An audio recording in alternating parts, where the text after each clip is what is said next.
Beto na yung chapter 1, pinaghirapan ko yan. Ba't may Bible verse? Pinapagawa ka ba sa akin? Parang wala ka naman siya. Kasi hindi mo sinisin. Okay na to, hindi naman babasahin ni ma'am yan. Ba't copy-pasted to? Andito pa yung website, mapipindot ko ba yan sa papel? Kahit mapindot niya yung website, hindi pa rin niya babasahin yan. Ako yung gawa ko sa topic ko, send ko na lang sa'yo, tapos ikaw na mag-print. Ako naman yung topic ko, send ko na lang sa'yo, ikaw na gumawa, ako magpiprint. Saan yung isa nating kagrupo? Asan si Angel? Wala absent, pumunta sa concert ng idol niya. Ano, unahin ka pa? Mas importante yun. Hindi sige, okay na, ako na lang gagawa lahat.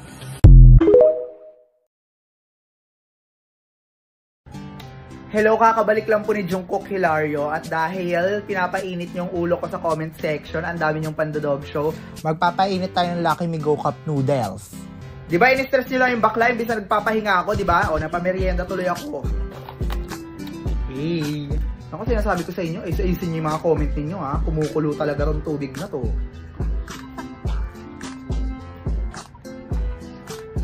So nagtataka siguro kayo, bakit asan yung sachet? Bakit wala ka nilagay na powder? Nandun na po siya, nakalagay na po sa bagong Lucky Me, ganun. So matabang nga ba? Hindi, kasi kailangan mo lang haluin, di ba? Mali mo pala eh. Ayan, naka-install na kasi yung powder, di ba? In-update nila to, charis. Di ba mas pasabog na siya kasi mas matitikman mo talaga yung flavor kasi nandun na sa loob. Kompleto yung 18,000 granules, di ba? Lahat yan matitikman mo. So sa tingin mo, pag nakabili ka ng Lucky Me Cup Noodles tapos may sachet, sa tingin mo safe pa din ba yun kainin? Yes, safe na safe pa din yun. Lahat ng binibenta ng Lucky Me ay safe, di ba? Ang gusto ko lang talaga kunin yung walang sachet para cloud chaser, di ba? Charis. Eh lang naman mga nakshi, humigop kayo ng sabaw suna para may sustansya yung mga comment ninyo. Nako, ayusin yung comment dito. Kundi ay sasahog ko kayo dito sa mainit na chares.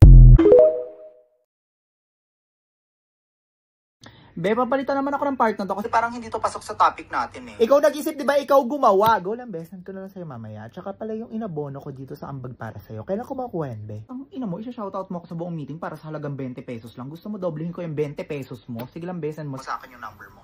Transfer ko na lang later. Ang ina mo kasi 20 pesos lang yung ambag mo sa buong thesis natin. At saka pala yung revision na. Pwede i-send mo today. Mag-antay ka! Send ko lang sa'yo today, be. Go lang yan. Wala naman masyadong ginagawa today. Syempre, bukas ko na yung isi-send sa'yo. Bakit may magagawa ka ba? Ay, be, wala ka palang ginagawa. Pwede gawin mo na rin to. Ito, yung chapter 3. Tapos itong may highlight ako. Uy, putang ina, ba't ako gagawa niyan?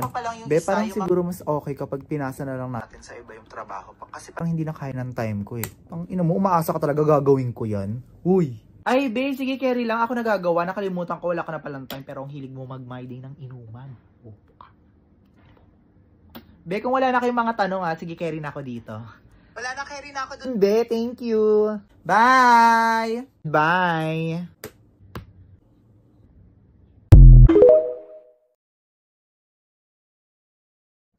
Sa nanay nating nag-abang sa pintuan ng 3 AM para maabutan ka kasi tumakas ka para makipag-inuman? Saan ka nang galing? Sa mima nating war freak na inabangan sa gate yun ang bastos sa'yo sa kantina. Hoy, ikaw! Hoy, sinabihan mo daw itong nakshi ko may puto! Sa nanay nating minayday tayo kahit mukha tayong walang ligo. Ganda ng anak ko. Kay madam na lagi tayong pinapagalitan dahil tayo daw yung pinaka-worst na na-handle niya. Worst section!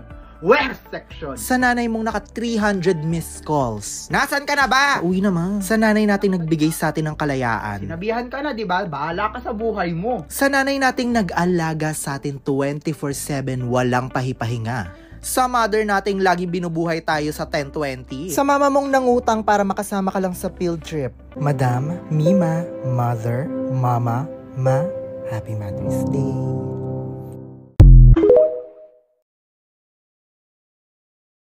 Yung bigla ko nag-leave sa GC, naalala ko yun. Tas di nyo ako binalik. Minsan napapaisip ako, dito na lang, ipagdadamot nyo pa? Ganyan ba ang kaibigan? Yung isang beses na aalis kayo, sabi ko di ba hindi ako sasama? Pero bakit di nyo ako pinilit? Putang ina nyo.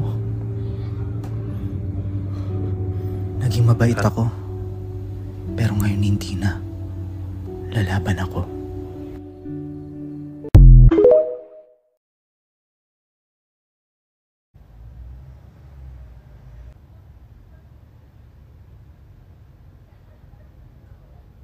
Ba? Ganyan na yung mukha ko.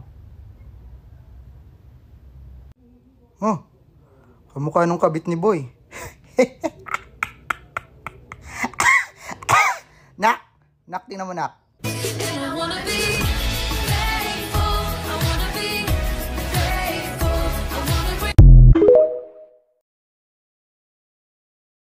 Happy Teacher's Day po, ma'am!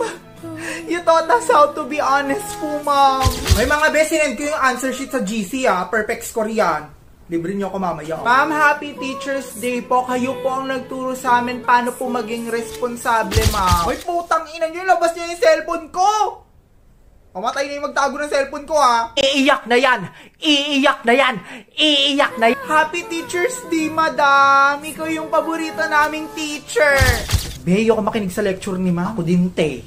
Tara, kating tayo. Tara.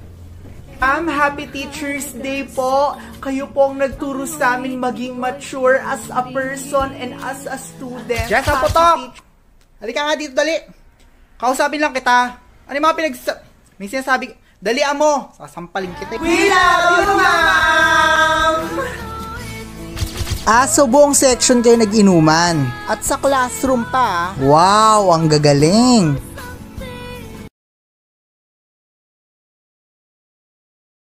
Yung first activity, sagutan nyo, tas yung second.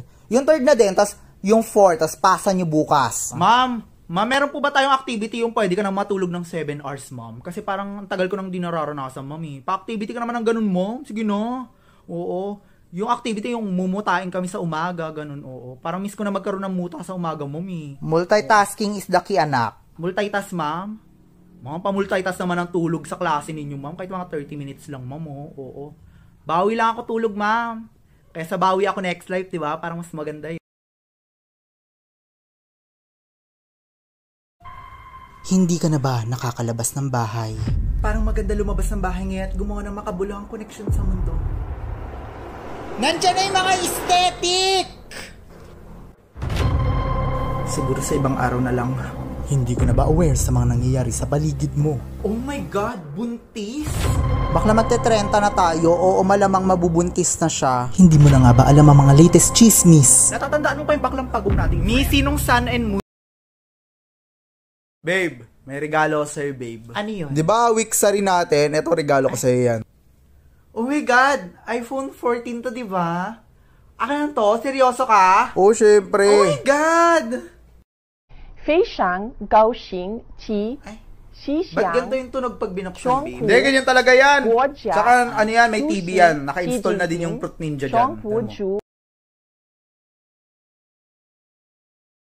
Mga uri na nagre-recite sa classroom, number 1 yung alam yung sagot. Okay, number 1. Heidi. Ma'am, letter B po. Correct. Number 2 is yung nagtataas lang ng kamay pero hindi naman talaga alam yung sagot. Be, anong sagot? Malay ko, B. Magtaas ka na ng kamay para di ka tawagin. Oh, Jessica. Number 3 is yung tinawag pero hindi naman nagtaas ng kamay. Camille. Ako? Ma'am, pala desisyon naman kayo. Hindi nga ako nagtaas ng kamay. Yung nakarinig ng sagot sa likod kaya Bibo. Letter B, no? Oo, letter B din ako. Ay, ma'am, alam ko po. Ay! B, ano ba yan? Hindi ka pa nakakasagot, tama ka na. Di ba sabi recitation, bakit parang kilikili mo yung sumasagot? Tapos medyo pabalang pa. Be, kung alam mo yung sagot, sarilihin mo na lang. Nakalimutan ko tuloy yung answer, ang asim. Be, parang -5 direct to the card ka agad niyan.